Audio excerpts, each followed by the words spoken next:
우리는 사도신경의 이 말씀을 함께 나누고 있습니다.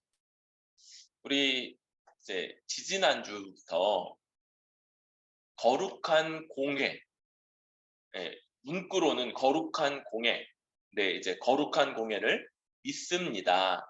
라는 이 말씀을 함께 나누고 있고, 이 말씀에는 거룩하다, 거룩성과 공교회, 그래서 이 보편성이라는 두 가지가 표현되어 있지만, 그러나 이런 교회의 네 가지 속성이 정립된 이 니케아 공의회를 통해서 두 가지가 더 여기에 고백된다고 그랬어요. 그래서 사도성,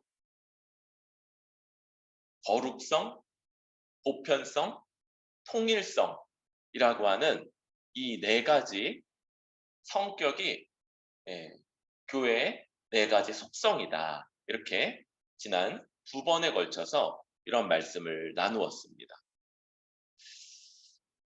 그런데 여러분, 이 내용이 아주 니케아 공예, 그러니까 교회 역사 속에서 초기에 정립이 됐음에도 불구하고 이 내용이 그냥 정립되고 나서, 그러니까 모든 사람들이 일치하게 받아들였던 건 아니에요. 이것은 또한 아주 많은 논쟁 속에서 펼쳐졌던 그런 내용이라고도 할 수 있습니다. 그래서 우리가 주된 논쟁의 대상이었던 로마 카톨릭의 주장들을 잠깐 나눴었어요. 그래서 이들은 통일성, 그러니까 로마 카톨릭은 이 네 가지를 이렇게 주장을 했는데요. 통일성은 눈에 보이는 가시적 교회가 있으니까 그 안에 통일성이 있다. 곧 로마 카톨릭 교회에 속하는 것으로 통일성이 있다. 사도성은 베드로를 잇는 그 교황의 존재로서 이 사도성을 얘기했었고요. 거룩성은 사제에 의해서 수행되는 그 미사를 통해 그리스도의 은혜가 주입되기 때문에 그걸로 거룩성이 있다. 마지막으로 보편성은 전 세계, 물론 이때 전 세계는 유럽이었지만 전 유럽에 로마 카톨릭 교회가 퍼져 있으니까 보편성을 가진다. 이런 얘기들을 했었어요. 여기에 대해서 우리 종교개혁자들이 이런 잘못된 주장들에 반발하면서 가장 먼저 무엇보다 사도성 이야기를 했죠. 그래서 사도성이 뭐냐? 사도들의 신앙 고백과 가르침, 그것이고 바로 이 참된 교회에 대해서 복음이 있는가? 그 복음에 합당하게 다스려지는가? 라고 하는 이 문제를 가장 중심에 놓았고요. 그리고 이걸로 그래서 참된 교회냐? 참된 교회가 아니냐? 거짓 교회고 교회가 아니냐? 이런 것들을 확인할 수 있는 것으로 세 가지: 말씀의 참된 선포, 성례의 합당한 집행, 권징의 신실한 시행이라고 하는 이 세 가지를 참된 교회의 표지로 놓았습니다. 그리고 여기에도 중심이 뭡니까? 바로 사도성이라고도 말할 수 있는 복음, 사도들이 가르친 바 이 복음이 가르쳐지는가? 여기에 모든 것이 다 기초에 있는.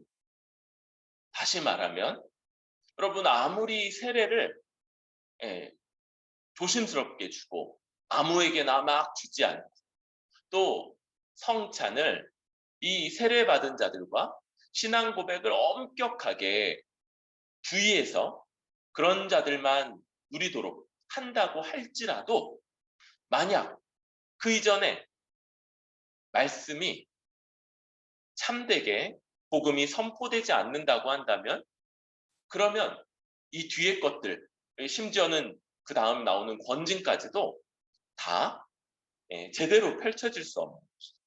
그래서 가장 먼저 이 말씀의 참된 선포, 사도들이 가르친 바와 동등한 그 복음의 가르침이 참된 교회의 핵심 중에 핵심이라고 할 수 있습니다. 여러분, 복음이 교회의 핵심이고 기둥이고 그 정중심에 있는 겁니다. 바로 사도들이 가르친 예수 그리스도의 십자가 복음, 형벌, 대속적 죽음의 이 복음이 교회가, 참된 교회가 있든지 혹은 참된 교회가 아니라 건물이 크고 사람이 많고 또 그 권세가 아주 대단해 보이는 그런 교회라 할지라도 이 복음이 빠지면, 여러분, 우리나라에 있는 어떤 교회도 로마 카톨릭 교회보다 크지는 못하죠.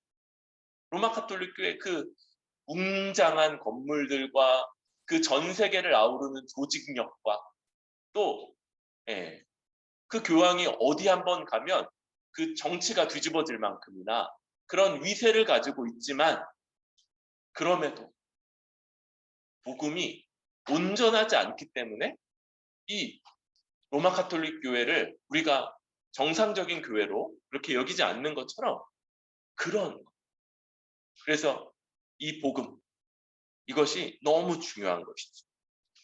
그래서 우리 15장 말씀을 따라서 이 내용을 한 번 더 살피면요. 형제들아, 내가 너희에게 전한 복음을 너희에게 알게 하노니. 그럴 때 여기 알게 앞에 다시라는 말이 생략되어 있는 거다라고 했어요. 그러니까 바울은요, 이 고린도 교회에 이미 가서 복음을 전했었고요. 그리고 그들에게 내가 너희에게 전한 복음, 이미 너희가 전해서 받은 그 복음을 다시 알게 한다. 다시 알게 한다. 그럴 때 이 복음은 어떤 거예요? 너희가 받은 것이요, 또 그 가운데 선 것이라. 그래서 복음은 이들이 온 마음으로, 온 마음과 뜻과 이것을 다해서 받아들인 것이고, 지금도 서 있는 것, 곧 그 가운데, 그 복음의 가르침 가운데 굳건하게 서서 따르고 순복하고 있는 그런 내용이라고 할 수 있는 것이죠. 그런데 그걸 바울이 다시 너희에게 알게 한다, 다시 한번 일깨우는 이 일을 하고 있는 거죠. 왜 그렇습니까? 바로 2절 때문에 그래요. 너희가 만일, 여기는 이제 가정이 있는 거예요. 가정. 그러니까 무언가가 가정이 된다는 건 그럴 수도 있고 그렇게 되지 않을 수도 있다는 거예요. 내가 전한 그 말을 굳게 지키고 헛되이 믿지 아니하였으면 그로 말미암아 구원을 받으리라. 여러분, 우리 신자에게는요, 우리가 보통 구원이라고 말하는 이것이 다차원적인 측면이 있죠. 과거, 현재, 미래, 이런 차원이 있는 거예요. 과거라 하면 어떤 겁니까? 예수 그리스도가 십자가에서 치르신 일에 근거해서 우리가 믿는 순간, 여전히 온갖 죄가 우리에게 덕지덕지 있는 상태에서, 인격적으로도 너무 모나고 부족한 상태에서 곧바로 의롭다 하심을 받는 이것이, 그리고 이게 최후의 판결이라는 거죠. 이 과거적인 구원, 이 칭의, 이게 중요한 거. 그런데 칭의는 문제가 있어요. 어떤 문제가 있냐면 칭의 자체의 문제가 아니고 우리에게 있어서 칭의는 경험되는 문제가 아니에요. 칭의는요, 하나님이 예수 그리스도께서 십자가에서 치르신 대가를 기초로, 오직 그것을만을 기초로 우리 같은 죄인을 의롭다 인정하시고 이 판결은 영원히 변하지 않는다라고 선언하시는 거예요. 그래서 이것은 하나님의 선언과 믿음으로 소유하게 되는 거예요. 그런데 이 믿음으로 소유하는데 이 칭의가 그냥 허구가 아니라 진짜라면 이제 현재적인 구원과 미래적인 구원으로 나타나게 되는데 현재적인 구원이 뭐예요? 바로 성화. 성화라 그러니까 이 말이 좀 멀게 느껴질지 모르겠지만 이미 하나님이 의롭다 하시고 그래서 우리 안에 벌어진 중생. 여러분 생명이 주어져 있으면 이 생명은 분명히 뭔가 나타내는 성장하고요. 더 번성하고 궁극적으로는 반드시 열매를 맺는. 우리 주님의 그 4가지 밭의 비유 같은 것들을 생각할 때 어디까지 가야지 성하고 어디까지 가야지 칭이 되었고 중생을 확신할 수 있는 거냐면 열매, 분명한 열매. 그 삶에서 누구나 신자구나. 정말 어떻게 저렇게 주님 닮은 모습으로 살아가는가라는 게 드러날 수준. 이게 바로 성하고 거룩한 열매가 맺히는 거며 이것이 바로 구원의 현재적인 측면. 이런 모습들이 있을 때 특별히 이 모습은 언제 확인이 되냐면요. 고난이나 대가를 지불하고 손해를 보는 이런 차원에서 확인이 돼요. 그렇죠? 그러지 않고 그게 지극히 자기에게 유리하고 지극히 자기 삶에서 아주 그게 나에게 도움만을 준다면 여러분 그건 불신자들도 똑같이 가는 넓은 길이기 때문에 그걸로는 확인이 안 되는. 오직 그래서 이런 얘기가 나올 때마다 구원과 성화의 문제 얘기가 나올 때마다 성경이 반복적으로 하는 얘기가 환난과 그 가운데 검증되는 복기만 그 가운데 검증된 연단으로서의 2차원 얘기가 계속 나오는. 그리고 그게 우리 삶 가운데 있을 때 그것이 한편으로는 뒤에 얘기하게 될 세례의 근거도 되고 또 우리가 나는 정말 구원받은 성도이고 이 땅에서 대가를 지불하며 고난을 받지만 그럼에도 하나님이 나를 복된 이제 곧 완성의 일을 그 복된 하나님 나라로 인도하십니다. 이런 것들을 확신하며 살아갈 수 있는 거예요. 그리고 미래정착. 이제 정말 이 땅에서는 씨름하며 애쓰며 거룩하고 예수님처럼 또 다른 지체들을 내 몸같이 여기기 위해서 분투하며 살아냈는데 그런데 이제 그 구원의 완성이 이르렀을 때 이제 얼마든지 마음껏 다른 지체들과 함께 다른 지체들을 위해 살아가는데 거기에 어떤 어려움도 어떤 망설임이나 어떤 한계도 없이 그런 모습들 주님과 같이 살아가는 그 모습을 만끽할 수 있는 이런 상태. 이것이 바로 미래에 임할 구원의 완성, 곧 영화라고 할 수 있습니다.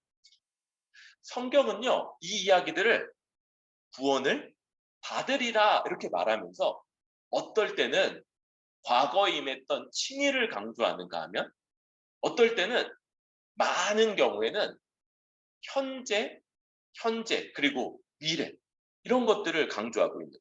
그래서 구원을 받으리라 말할 때 이건 미래에 임할 그 구원을 말하고 있는 거죠. 최종적인 구원과 영화 그리고 하나님 나라에서 이 모든 복락을 만끽하며 살아갈 수 있는 그 구원. 그런데 그 조건이 뭐라고요? 좀 전에 제가 말했던 건 우리 삶에서 드러나는 성화의 열매들 이렇게 얘기했는데 여기서는 너희가 만일 내가 전한 그 말을 굳게 지키고 헛되이 믿지 아니하였으면 그래서 굳게 지킨다. 이것은 여러분 그 이미지가 좀 보이시죠? 그래서 무언가가 이걸 뺏어가려고. 그러니까 복음을 한 번 듣고 너무 좋아요. 너무 좋았어요. 라고 하는 게 부족하다는 거예요. 뭐에? 구원을 받는데. 왜요? 빼앗기기 때문에. 이건 우리 안에 그냥 가만히 있으면 남아있는 성질의 것이 아니에요. 이건요, 온갖 이리때, 독수리때 이런 것들이 노리는 그런 것처럼 여러분 굳게 지켜야 되고, 어떤 방식으로? 1절에서 바울이 보여주는 것처럼 그 복음의 말씀을 풍성하게, 깊게 다시 듣는 방식으로 지켜야 되는 이런 차원이 있는 거예요. 또 하나, 헛되이 믿지 아니하였으면 할 때 이 헛되다, 이게 원어로는 열매가 없다. 그래서 믿는다 말하는데 이미 우리가 여러 번 이야기했던 그 열매, 거룩의 열매요, 주님을 닮은 삶의 모습이며 현저하게, 아주 현저하게 자기를 자기처럼 다른 지체들을 돌보는 이 모습, 이 열매가 나타나지 않으면, 여기는 부정의 부정이죠. 열매가 없지 않으면, 그러면 구원을 받은. 여러분, 그러니까 자기가 믿는다 이렇게 어설프게 말하는 것으로 충분한 게 아니라, 그게 성화의 열매, 예수님을 닮은 열매요, 거룩, 다른 지체를 내 몸같이 돌보는 이 모습으로 분명하게 나타나지 않는다면 지금 뭔가 문제가 있는, 그런 삶으로 지금 살아내지 않고 있다면 지금 정상적인 구원의 길을 걷고 있지 않는 그런 상태, 문제가 있다고 여기고 지금 경각심을 가져야 되는 그런 때입니다. 그런데 그 복음 어떤 겁니까? 3절에 내가 받은 것을 먼저 너희에게 전하였노니. 그러니까 바울도 이것을 받은 것. 우리는 하나님께로부터 받은 것을 다른 사람들에게 전하고 있어요. 복음이 마음속에서부터 우러나오는 사람, 그렇죠? 사골은 이렇게 끓이면 거기서부터 맛있는 게 막 우러나와서 국물이 맛있어지잖아요. 그런데 복음은 우리 안에서 우러나오는 사람이 아무도 없어요. 그 대단한 사도 바울 자신도 이 복음은요, 그에게서 나오는 것이 아니고 외부에서부터 우리에게 주어지는 것이에요. 그래서 마땅히 나타나는 모습이 조금 뒤에도 말하겠지만 배우는 것. 이건 가르침 받아야 되는 성질의 것이 있게 돼요. 그런데 그걸 가르침 받은 사람이요, 또한 언제나 다른 사람들에게 가르쳐 왔어요. 이게 기독교 2000년 역사 동안에 계속적으로 이루어졌기 때문에 지금 우리에게까지 이 복음이 전달되고 주어지고 와 있는 것이죠. 그럴 때 성경대로 그리스도께서 우리 죄를 위하여 죽으시고 장사 지낸 바 되셨다가 성경대로 사흘 만에 다시 살아났어요. 그러니까 이 3절과 4절은 세 가지 차원을 얘기하죠. 성경대로, 그리고 십자가에서 죽으심, 그리고 부활하심. 이것이 바울이 전하는 복음의 구조인. 그럴 때 여러분, 이 복음에 대해서 우리가 제일 먼저 배우는 것이 이 죽으심인 것 같아요. 그렇죠? 복음의 기초 같은 것을 통해서 그의 죽으심이 어떤 의미냐, 도대체 왜 그가 유대인들은 하나님께 저주받았다 이렇게 여기고, 로마인들은 그건 너무 끔찍한 형벌이어서 이 교양 있는 사람들은 입에도 올리지 말아야 된다는 그 처참한, 그 비참한 죽음을 왜 그가 죽으시는가? 그럴 때 형벌 대속적 죽음인 거죠. 그것은 하나님이 죄인을 향해서 쏟으시는 진노고 저주이고 형벌이고. 그런데 성경이 그토록 반복하여서 그는 죄가 없다, 그는 무죄하다, 심지어는 그 눈앞에 그를 처형하는 자들까지도 그는 아무 죄가 없다, 죽을 만한 죄가 없다, 이렇게 반복해서 말하는 것과 상충되는 이것, 왜요? 대속. 그가 자기가 치러야 될 값을 치르는 게 아니라 우리가, 바로 내가 하나님 앞에 하나님을 대적하며 하나님 자리에서 끌어내리고 내가 그 자리에 앉아 내 마음대로 살려고 했던 이 삶, 이것이 그가 그토록 하나님의 진노와 저주를 받아 비참하게 고통 가운데 하나님을 아버지라 부르지 못하고 하나님이라 부르는 그 버림받음 속에서 죽어가시는 이유인 거죠. 이 형벌 대속적 죽음이 우리가 가장 먼저 좀 배우게 되는 그런 내용인 거예요. 그런데 부활이 중요하죠. 부활. 그분은 그렇게 죽고 계시지 아니하시고 이제 부활하셔서 살아나셨고, 그 살아나심은 뭘로 연결됩니까? 지난 시간에 봤던 것처럼 만물의 통치자로 등극하심과 또 하나 이제 그의 몸된 교회를 세우시고 그것을 다스리심으로 연결돼요.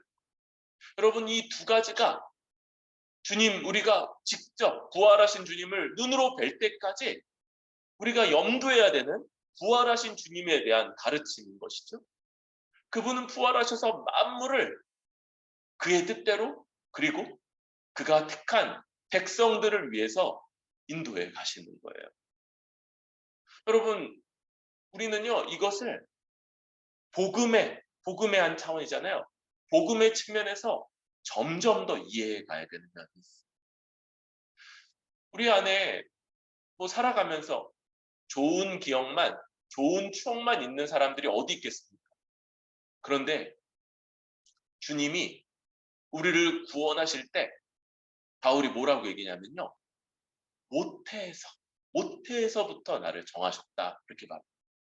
실수하지 않으시고 모든 만물을 우리를 위해서 다스리신 그 주님께서 우리 삶의 전부, 현재와 미래뿐만 아니라 과거까지, 내가 괴로웠고 아팠고 힘들었던 순간까지도 주께서는 그의 실수하지 않으시는 놀라운 자비하심과 우리를 향한 택하심 가운데 그것을 예비하셨고, 그걸 통해서 우리의 최선을 이루신다는 것. 여러분, 이 복음으로 우리 삶 전체가 해석되는 데까지 나아가야 돼요.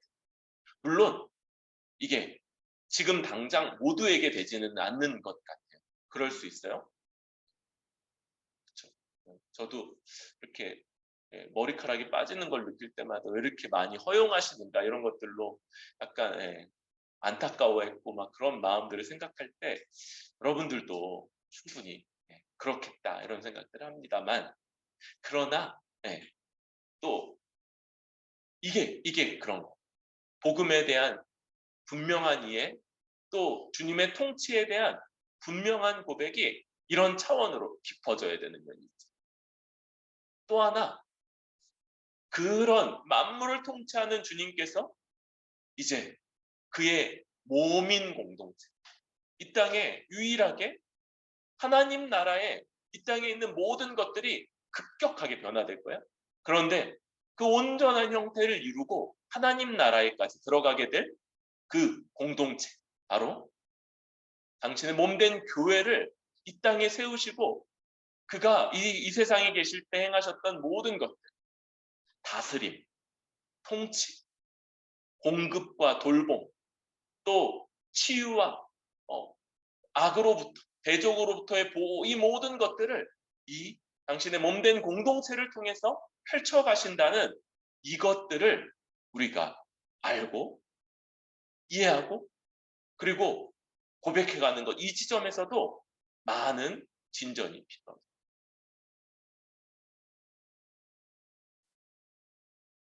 우리 이 공교의 얘기를 지금 했던 거예요. 그죠?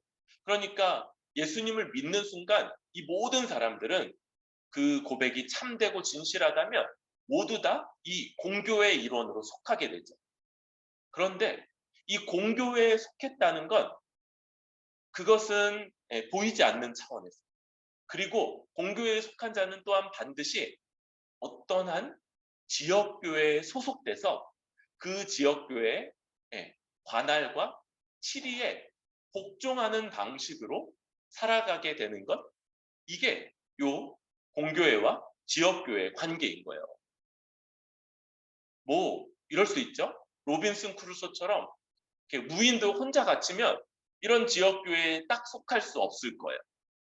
혹은 뭐 이런 뭐 삶의 과정 속에서 먼 곳으로 이사를 가거나 뭐 이런 일들이 있을 때 잠시 동안 한 교회에는 속하지 못하게 되는 일들이 벌어질 수 있겠죠. 그런데 여러분, 이 한 지역교회, 이게 우리가 세례 때 서약했던 네 번째 고백이기도 하고, 이 관할과 치리에 복종하지 않고 또 여기에 소속되는 것 자체가 우리에게 이상하다면 이건 역시도 복음을 제대로 알지 못하고, 알지 못하니까 당연히 믿지도 않는 그런 대표적인 모습 중에 하나예요. 오늘날 이게 되게 많다고 그랬잖아요. 예수님과 나는 예수님과 1대1의 관계를 맺으신다. 여러분, 예수님과 1대1의 관계를 맺음으로 구원받아요.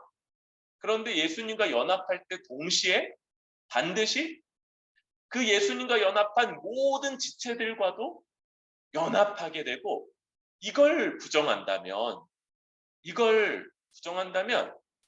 예수님은 아마 그와의 연합을 부정하실 거예요. 그런 방식으로 예수님과 연합하는 건 존재하지 않는다. 예수님과 1대1로 연합하는 모든 사람들은 또한 예수님과 그와 같이 연합한 모든 사람들과도 연합하고, 공교회와 또한 그 공교회와 연합했음을 드러내는 지역교회와도 연합하는 방식으로 살아가게 된다는 것. 이게 다른 것이 아니라, 이게 부차적인 것이 아니라 복음의 중심에 있는 내용이라는 걸 우리가 다 배웠고 또 지금 믿고 그렇게 살아가고 있는 말이죠. 하나가 더 남았어요. 뭐요? 성경대로죠. 성경대로. 여기 성경대로는 뭡니까? 구약 성경을 말해요. 그래서 구약 성경에 주님이 행한 이 모든 것들이 구약에 예언된 대로라는. 그런데 우리 복음의 기초가 너무 좋은데 아쉽게도 창세기 1장, 2장과 3장 다루고 곧바로 로마서 3장으로 가버리죠. 그래서 구약의 이 많은 내용을 이렇게 건너뛰고 핵심 부분을 전하는 게 있어요. 만약 이걸 이제 다 했으면 복음의 기초가 약 한 372과 정도 이렇게 되고 한 360과 정도의 이게 나올 거예요. 그래서 대단히 이제 어려웠겠다. 시험 치르려면 막 우리 오늘 주일학교 시험 치렀는데 시험 치르려면 아마 굉장히 힘들었겠죠. 그래서 요걸 이제 따로 우리가 배우게 되죠. 또한 이 내용은 사실은 구약의 내용은 신약의 완성된 계시를 기초로 보게끔 되어 있어요. 그래서 신약적인 관점과 이 가르침들이 잘 갖춰져 있지 않은 채로 성급하게 구약을 먼저 보면 우리 세대주의자들이 오해한, 실수했던 성경에서 그래서 신약을 구약을 가지고 해석하는 이런 우를 범할 수 있는 여지가 있죠. 그런데 이제 이런 말로 너무 이제 오랫동안 안 해오다 보니까 이제 우리가 이번 학기에 이 구속사 과목을 통해서 주로 이제 구약의 내용들이 어떻게 예수 그리스도와 그의 십자가와 연결되는가 이런 것들을 더 보게 되죠. 바로 이 구약에 예언된 그리스도에 대해서 예언된 내용 그리고 그 예언대로 그리스도께서 십자가에서 죽으시고 그리고는 부활하셔서 만유의 주요 교회의 머리가 되셨다는 이것이 사도들이 그토록 가르쳤던 복음이고 여러분 이게 우리가 매일 기억하고 또 매일 그 말씀으로 돌아가야 되는 우리 말씀의 중심. 그리고 교회의 모든 사역들은 바로 이 말씀을 중심으로 이루어져야 됩니다. 우리 교회의 모든 사역이라고 그러니까 모든이니까 많죠. 그런데 가장 대표적으로 세 가지 예배, 양육, 선교가 바로 이 예수 그리스도의 십자가 복음을 중심으로 이루어져요. 우리 예배 어떻습니까? 예배의 요소들, 찬양, 설교, 기도, 헌금 이것들이 예배의 요소라고 할 수 있는데 찬양에서 삼위 하나님의 구원의 은혜 또 감사 이것들이 우리 찬양 속에 있어야 되는 거죠. 그래서 아무 찬양이나 하지 않는 거예요. 우리는 찬송가와 함께 이 시대의 복음성가들을 예배 찬송으로 쓰죠. 그래도 이거 되게 조심해요. 그래서 가사들에 있어서 성경에 조금 왜곡이나 이런 것들이 있진 않은지 굉장히 조심하면서 선정을 하는 거죠. 설교는 어떻습니까? 이 하나님의 구원 경륜, 또 예수 그리스도의 십자가 복음에 대한 가르침 선포, 그리고 이 복음을 믿음으로 순종하며 살아갈 수 있도록 촉구하는 이것이 설교. 기도는 하나님께 모든 영광을 돌리고 또 찬양하고 다스림을 받고 또 하나님의 그 지혜와 능력으로 인도하시기를 구하는 또 예배의 중요한 부분인 헌금은 어떻습니까? 예배로 하나님께 나아갈 때 정한 헌금, 우리 주정 헌금이죠. 우리가 정해놓은 헌금을 가지고 나오는 그리고 우리의 모든 것 이게 하나님이 주신 것임을 고백하고 감사하는 의미를 가지는 11조 헌금 그리고 우리의 모든 삶에 도우시는 은혜를 감사하면서 드리는 헌금, 감사 헌금. 물론 특별한 그런 경우에 특별 감사 헌금이 있기도 하고 또 일반적으로 우리 삶 전체가 하나님이 돌보시는 삶인 것을 감사하면서 드리는 그런 감사 헌금. 이것들이 예배의 요소로서의 헌금이고 이게 다 예수 그리스도의 십자가 복음에 합당하게 지금 다 하나님께 돌려지고 있는가 이걸 우리가 보는 것이죠. 양육도 마찬가지. 양육도 이 십자가 복음 이 말씀의 능력으로 힘있게 살아가고 또 온전한 자가 되도록 양육하는. 특별히 여러분 교회의 모든 것들을 통해서 양육이 이루어진다고 할 수 있어요. 그래서 가장 중요한 양육의 장은 바로 예배입니다. 예배 때 선포되는 말씀을 설교를 통해서죠. 또한 보충적인 강의와 교육들, GBS, 그리고 교재. 여러분 교재도 오해가 되게 많아요. 교회의 교재의 첫 번째 교재는 이 말씀 사역자와의 교제예요. 말씀 사역자와 말씀을 통해 하는 교제죠. 그런데 설교는 일방적이잖아요. 설교를 마치고 설교에 대해서 피드백하는 이런 방식들. 우리 교회는 이제 주로 이 설교 나눔을 통해서 이게 이루어지죠. 그런데 이제 제가 이제 위임해서 진행을 하지만 그러나 이건 역시 이 말씀을 선포한 자와의 1차적인 교제고 그리고 이제 성도들 간에 말씀을 놓고 하는 교제. 이게 두 번째 차원입니다. 그리고 공동체적 식사. 이게 양육의 한 차원입니다. 그래서 식사가 그냥 먹고 살기 위해서 하는 식사가 아니고 주일에 하는 식사는 굉장히 여러 다차원적인 측면이 예배적 차원이 그렇죠? 우리 초대교회는 예배 때마다 공동 식사를 거행했죠. 성찬과 식사가 합쳐져 있는 예배적 차원이 있고 또 양육의 차원이 있어요. 뭐 거기에 누구 안 믿는 사람들을 초대한다면 선교적 차원도 있겠지만 잘 그러진 않죠. 그리고 이 체계적인 과정들을 통해서 체계적인 가르침이 주어져야 되는 거죠. 우리 지난주에 했던 EDL처럼 또 다음 주에 있게 되는 우리 주일학교 또 성경학교 이런 것들을 통해서 체계적인 아주 체계적으로 배울 것 같아요. 다음 주 성경학교 주제가 조직신학이더라고요. 그래서 아주 좋은 가르침을 잘 받을 거다 생각이 듭니다. 또 이제 신앙의 선배들의 모범, 그래서 여러 신앙서적을 통해서 혹은 신앙의 선배 또 동료들의 신실한 삶과 통해서 이것이 이제 양육의 방식이 되죠. 세 번째로 선교가 십자가 복음, 또 예수님이 주 되시고 그리스도 되심을 온 세상에 전하는 것.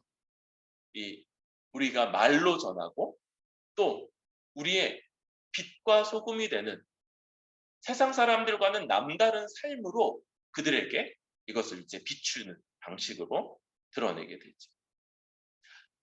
이 말씀이 예수님의 십자가 복음이 우리의 예배, 양육에, 선교에, 우리의 삶에 또 교회적으로는 교회의 장단기 목표, 정신, 직분, 조직, 재정, 행정, 인력 배치, 행사 이 모든 것들에서 중심이 될 때 이 교회는 참된 교회의 면모를 갖고 있구나. 그리고 다른 것들에서 이제 칼빈이 그렇게 이야기를 해요. 복음이 있다면 다른 부분들에서 좀 부족함이 있다 할지라도 교회다. 그래서 이게 교회의 중심이고 기초고 가장 중요한 부분일 수 있어요. 우리가 이제 교회를 세워나가는 과정에 있는데 여러분 이제 은혜의 시기에는 이런 것들이 좀 빨리 이루어졌던 것 같아요. 근데 좀 어려운 시기는 오래 걸릴 수 있어요. 그래서 어쩌면 우리 한 대에 되지 않을 수도 있다. 그러면 이제 다음 때, 네, 다음 때로 넘겨서 더 성경적 교회를 굳건하게 세워가야 되는 이런 것들을 이제 해갈 수 있는데 그러나 우리가 그 가운데 예수 그리스도의 십자가 복음이 우리 중심에 우리 삶에 있고 예배에 있고 양육 선교에 있으며 교회의 모든 행정과 재정 사용과 이 모든 것들에 있다면 그 교회는 주님의 손안에 있는 교회요 주님의 다스림 가운데 있는 교회로 거룩한 공교회 우리가 믿는 거룩한 공교회를 대표하는 교회로 손색이 없다. 이게 되게 우리에게 위로고 또 큰 격려인 것이죠. 원래 그 권징은 못 나갈 거다 이런 생각을 했어요. 그래서 권징은 또 다른 기회에 얘기를 하려고 했는데 이제 성례가 정당하게 집행이 되어야 되는데 예수님이 정하신 성례가 몇 개 있어요? 성례? 몇 개요? 2개, 딱 2개. 뭐요? 세례와 성찬. 세례와 성찬 2가지예요. 이와 대조해서 로마 카톨릭은요. 몇 개의 성례를 주장하냐면 7개. 7개. 그래서 여기에는 어떤 것들이 있냐면요. 우리의 이 세례와 성찬이 포함되면서 어떤 것들이 있냐면 이제 태어나면 세례를 주고요. 유아 세례와 같이 또 이제 이 신품 성례 그래서 사제로서 할 때 또 성례를 받고 종부 성사 그래서 죽을 때 세례를 받고 하나 빠졌죠? 아마 이게 우리의 입교, 그래서 성인이 됐을 때 하는 견진성사 이런 것들이 하나 더 있어요. 그러니까 한 사람의 인생 전체를 이렇게 빼곡하게 성례로서 채워간대. 또 혼인할 때 혼인 성례가 있죠. 그러니까 이런 것들이 있으면서 한 사람의 인생을 이제 빼곡하게 채우는데 뭐 그게 나쁜 건 아닌데 문제는 근거가 없어요. 예수님이 제정하신 게 아닌 거예요. 그래서 성례라고 할 수 없는. 참된 성례는 세례와 성찬인데 이것은 두 가지 기능을 합니다. 세례와 성찬 모두 뭐냐면 하나는 거룩한 표시예요. 사인, 영어로는 사인. 이게 뭐냐면 우리가 하나님의 백성 되었고 한 교회의 일원이 됐음을 나타내는 그런 표시인 거예요. 두 번째는 바로 거룩한 인, 영어로는 실이라고 해요. 그래서 이게 이 하나님의 약속, 복음의 약속을 인쳐주는 그래서 딱 붙이면 보호되는, 이렇게 보호받는 이것이 바로 이 성례의 역할인 거예요. 그래서 세례가 어떤 거예요? 세례가 한편으로는 한 명의 성도가 구원받은 하나님의 백성인 것을 나타내고요. 다른 하나는 이미 신자된 자들이 세례 때 이 사람을 우리의 일원으로 받아서 한 몸으로 돌보며 섬기며 살아가겠노라 라고 하는 이중적인 맹세, 이것이 세례죠. 그게 표시이면서 동시에 그게 바로 하나님의 은혜가 주어지고 지켜지는 실로서 기능을 하는 것. 그럴 때 우리 성찬에 대해서 좀 많이 얘기해서 세례를 좀 더 이야기하려고 준비를 했어요. 여러분, 세례는 마찬가지로 거룩한 표지와 인으로서 기능을 하죠. 그럴 때 이 세례는 누구에게 주게 되냐면 믿음을 가진 자에게 줘요.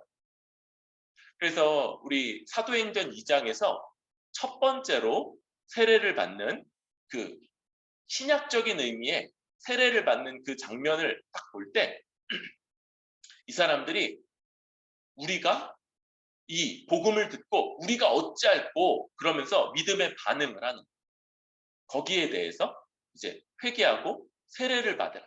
그렇게 하면서 교회로서 이들이 처음 세워지는 모습이 나타나게. 그래서 세례는 믿음이 있는 사람에게 주게 됩니다.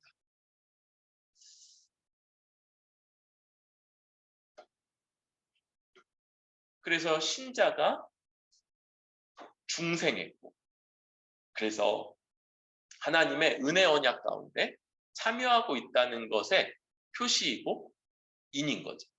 그래서 이 사람은요, 이 세례 받은 사람은 세례를 통해서가 아니고 믿음과 하나님의 성령의 역사를 통해서 중생하고 그리스도의 모든 은혜에 참여하고 있는 사람인 것을 표시해주는, 외부적으로 표시해주는 역할. 또 이 외적인 표로서 새 언약의 은혜에 더욱 참여하게 하는 면이 있어요. 그래서 세례가 예수님이 정하신 거기 때문에 너무 중요하고 그런 거죠. 세례는 구원과 불가분리의 관계에 있지는 않아요. 그렇죠? 믿으면 구원을 받죠. 그래서 어떤 사람이 믿었는데 상황이 안 돼서 근처에 뭐 물이 없다든지 사막에 죽어갈 때 믿었어. 그러면 이제 세례를 못 받죠. 물이 있어야지만 세례를 받으니까. 혹은 또 세례를 받아야만 구원받는 것도 아니고 받지 않으면 구원을 못 받는 것도 아니고. 그런데 반대는 아니죠. 세례는 그럼 별것 아니냐? 주님이 제정하신 것이기 때문에 세례를 거부하면 세례를 하찮게 여기고 별것 아닌 것처럼 여겨서 거부하면 그 사람은 구원받지 못하는 이 죄를 범하게 되는 거죠. 그래서 이 세례는 우리가 그리스도와 함께 죽고 살아났다는 것을 밖으로 표현하고 그 은혜를 인쳐주는 역할을 하죠. 그래서 그리스도의 십자가 사역이 우리에게 적용되어서 죄가 제거되고 이제 하나님의 의롭다 하심을 받은 백성, 하나님의 은혜 언약 가운데 하나님 나라를 소유했으며 이제 영원토록 누릴 자다라는 걸 인치는 것이 성례인 거예요. 그래서 이 죄가 씻겨졌음을 나타내는 그 양식이기 때문에 물로 씻는 의식이 요 세례 의식의 핵심이 되죠.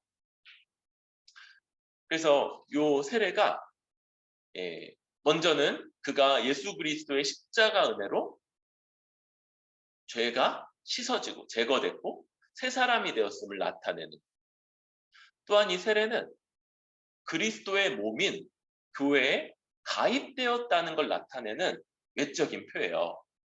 그래서 세례 서약 네 번째가 교회 관할과 치리에 복종하며 덕을 세우는데 헌신하겠다라고 하는 서약인 거죠. 그래서 이 몸의 지체가 되었음을 표하고 인치는 것, 이게 세례예요. 그리고 삼위 하나님과 교제하는 그런 표시라고도 할 수 있어요. 그래서 그리스도와 연합한 신자는 성부, 성자, 성령 삼위와도 연합하고요. 이 삼위 하나님과의 교제 가운데 살아가는. 그럴 때 이 세례는 물로 씻어지죠.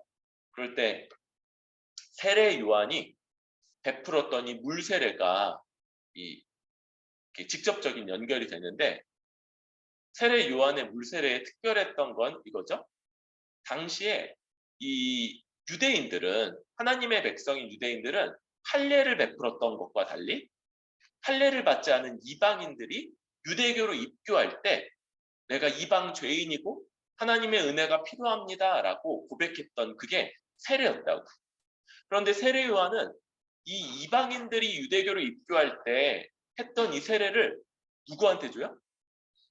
유대인들한테 주는 거예요. 유대인들한테. 그래서 유대인들, 할례 받은 유대인일지라도 자동적으로 하나님의 구원받은 백성 되는 게 아니고 각각 한 사람 한 사람 다 하나님의 은혜가 필요한 죄인이며 그 구원이 필요한 자들인 것을 나타내는 것, 이게 요한의 세례였고, 신약교회가 이 구원의 표지가 된 이 세례, 예수님의 명령에 따라 삼은 이것이 그 의미를 그대로 가지고 오고 있는 거예요. 그래서 이 예수 그리스도를 이미 믿는 중생한 사람들이 이 세례의 대상이 되고, 그래서 세례 문답이 되게 중요하죠. 세례 때 세례 교육을 통해 그가 도와주는 거예요. 교육은. 그래서 이미 믿고 있는 바를 말로 잘 표현할 수 있도록 돕는 이 세례 교육을 통해서 믿는 바를 분명하게 나타내게, 동시에 그의 삶을 점검하죠. 그래서 구원받은 자로서의 증거, 삶의 열매들을 보고, 그리고 혹시 이게 뚜렷하지 않다면 더 기다리며 공부하도록 그렇게 하는 것이죠.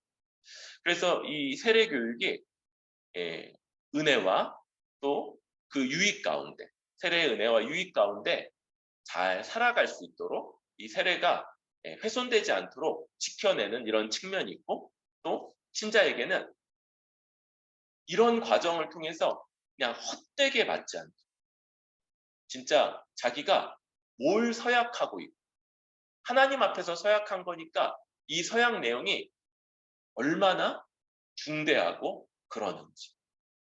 여러분, 요번에 이제 성모견 가서 교회들 얘기를 들었는데, 이제 충분히 이 정예원에 대해서 막 가르친 교회들 중에도 이렇게 얘기하는 분들이 있다는 거예요. 우리 그 정혜원이 해야 되는 것들 다 할 테니까 서약은 안 하면 안 돼요. 서약을 피하고자 하는. 근데 이분이 서약이 어떤 의미인지를 잘 이해하는구나. 이런 것들을 생각했어요. 그러니까 서약은 굉장한 무게감을 갖는 거예요. 특별히 교회에서 하는 서약은 삼위 하나님 앞에서 하는 서약이기 때문에 이건 언약의 성격을 갖는다는 얘기를 했죠. 그래서 목숨을 걸고 하는 맹세가 되는 거예요. 내가 죽을 때까지 지켜가겠습니다. 반대로 그 전에 이걸 훼손하거나 맘대로 타기하면 내가 죽음의 저주 가운데 있게 될 겁니다. 이런 것들을 이제 내포하고 있는 것이 이 교회에서 하는 서약이고 언약인 거죠. 우리가 세례를 통해서 서약하는 사람이다라는 걸 잘 인식하고 지켜가는, 이게 굉장히 중요한 거죠. 그래서 우리는 이 정회원 제도를 통해서 세례를 잘 지켜가려고 하는 거예요. 그렇죠? 세례 때 우리 정회원 서약 내용이 사실은 세례 서약과 다르지가 않아요. 세례 때 서약했던 것들을 우리가 다시 한번 기억하고, 그게 그냥 세례 때 한번 말하고 그리고 끝인 어떤 게 아니고, 말하면서 시작하고 그때부터 우리의 전평생 동안 유효한 것임을 기억하고, 그러니까 서약했으니까 이제 지키는 거고, 과거에 했으니까 현재 유효하니까 지금 지켜가는가, 이걸 서로 돌아보고 또 격려하고 우리 그렇게 살자. 그런 사람들이 하나님의 언약 백성, 구원받은 하나님의 백성으로 합당하다라는 것 때문에 이걸 지켜가고 있는 거죠. 마지막 성찬은 좀 짧게. 그래서 성찬 역시도 주님이 제정하신 거예요. 그럴 때 성찬에 과거, 현재, 미래 차원이 있어요. 오늘 요거 2번이나 얘기하죠. 그렇죠? 그래서 구원의 과거, 현재, 미래 차원과 성찬의 과거, 현재, 미래 차원. 근데 과거는 예수 그리스도, 우리 주님이 십자가 죽음을 앞두고 성찬을 거행하시고 제정하시고 그리고 죽으시는 거죠. 이게 성찬의 과거 차원이에요. 이걸 기억하다, 기념하다. 그래서 우리는 성찬을 거행할 때마다 2000년 전에 우리 주님께서 그 마지막 날 가르치신 것을 되뇌이고, 그리고 그 다음 날 그것을 완성하기 위해서 죽으시는 그 죽음을 기억하고 기념하는 것이죠. 현재는 부활하신 주님이 이 성찬이라는 방식으로 우리를 만나주시고 그 유익을 우리에게 직접 끼쳐주시며 진실로 이곳에 현존하십니다. 이게 영적 임재라고 그랬죠. 주님이 영적으로 우리에게 임재하셔서 기대하고 말씀을 믿으며 성찬에 참여하는 자들에게 함께 하셔서 그 십자가의 은혜를 우리에게 만끽하게 하신다는 것, 이게 우리의 현재적인 고백이고 현재의 차원인 거죠. 세 번째로 미래적 차원이 있어요. 그래서 주님이 다시 오실 때까지 이 성찬을 행하면서 하나님 나라의 미래적 완성을 고대하는. 여러분, 미래의 완성이라니까 이 성찬이 어떤 의미가 있는 거예요? 위로의 차원이 있는 거예요. 위로와 격려의 차원. 우리가 아직까지 완성되지 않은, 눈에 보이지 않는 이 하나님 나라와 그 복된 삶, 성찬으로서 표시되지만 그러나 아직은 완전히 경험되지 않는 그 미래적 차원의 하나님 나라를 소망하고 그것을 추구하고, 그래서 이 땅에서 어려움을 겪고 때로는 무시를 당하고 때로는 배신을 당하고 때로는 이런 가운데서도 그러나 낙심하지 않고 계속해서 주님이 살아가신 대로 그렇게 우리가 살아가도록 하는 이런 미래적 차원이 있는 거예요. 그럴 때 우리 이런 성찬을 또한 잘 지키기 위해서 우리 고린도전서 11장에 이 말씀, 그래서 주의 떡이나 잔을 합당하지 않게 먹고 마시는 것, 그것이 주의 몸과 피에 대해서 죄를 짓는 것이고 이게 형벌로서 드러난다. 여러분, 성찬이 은혜의 수단이죠. 그런데 합당하지 않게 행하면 이것이 형벌의 수단이 되는 거예요. 그런데 요 똑같은 구도가 바로 복음에도 그대로 적용입니다. 여러분, 복음이 구원과 은혜로의 초대죠. 그런데 그 복음을 거부하는 이 구약 성경을 따라 예수님의 십자가 죽음과 그의 부활을 전하는 이 복음을 거부하는 건 형벌의 수단이 됩니다.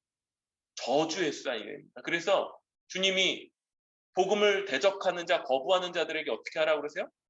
발에 신발을 떨어버리라. 또 뭐라고 얘기하세요? 너희 거룩한 것을 개나 돼지들에게 주지 말라. 이렇게 말씀하시죠. 복음은 은혜와 구원의 수단이지만 동시에 그걸 거부하고 대적하는 자들에게는 형벌과 저주의 수단이 된다. 여러분, 그래서 복음도 그렇고 또 눈에 보이는 복음, 바로 성찬도 그래서 아주 주의 깊게 참여해야 되는 거죠. 우리가 이 성찬을 울타리 성찬이라고 한다고 그랬죠. fenced communion. 그래서